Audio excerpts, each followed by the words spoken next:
and welcome back to Your Future, Your Finances. I'm your host, Brian Kuhn. We're continuing our conversation with an independent journalist and consultant to the World Bank who has been to Syria and seen the conflict, a total of 4 trips, as I understand it, over a period of years.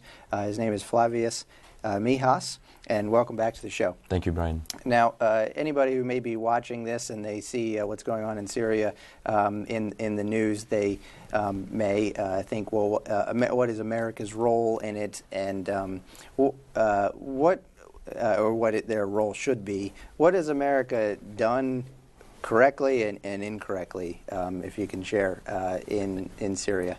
I wish I had the answer, like many around the country.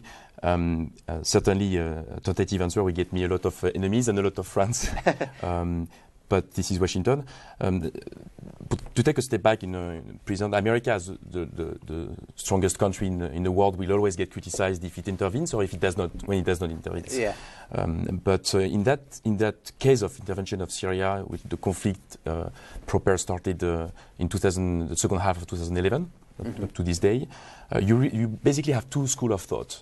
In Washington. On one hand, you have the Obama administration, which has been pretty consistent over the years, and that essentially erred on the side of caution, getting the U.S. involved in a foreign country, especially U.S. troops, committed in a conflict where there is no clarity in terms of the outcome and the post removal of the President Assad in that case. And essentially an open-ended engagement that Obama was consistent through his campaign, talking about Afghanistan and Iraq, and also with regards to Syria. On the other side, you have this grand moral statement that America should do something many from the Beltway, and but there's also more granular understanding among some diplomats and experts that there was a window of opportunity early on in the first half of 2011 to give a decisive support to the rebel, which at that point some argue, the position of a former U.S. ambassador to Syria, that we could work with. There were some would call moderates. And that would have helped topple the regime of the Bashar al-Assad, Syrian regime, and therefore we would have a say. We would have had a say into the future of Syria. Now, it's hard to tell retrospectively, and not having been myself at that time in Syria. But these are basically depending on where you stand on the debates.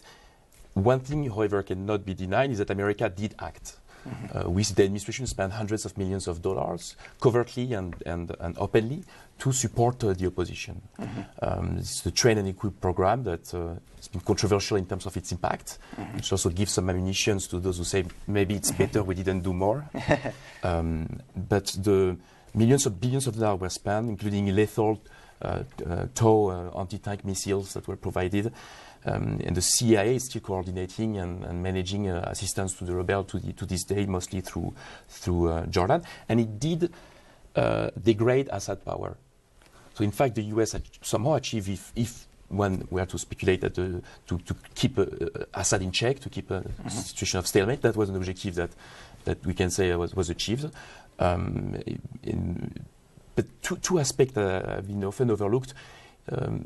The public opinion up to the campaign of beheading launched by the Islamic State in 2014 was against an intervention abroad.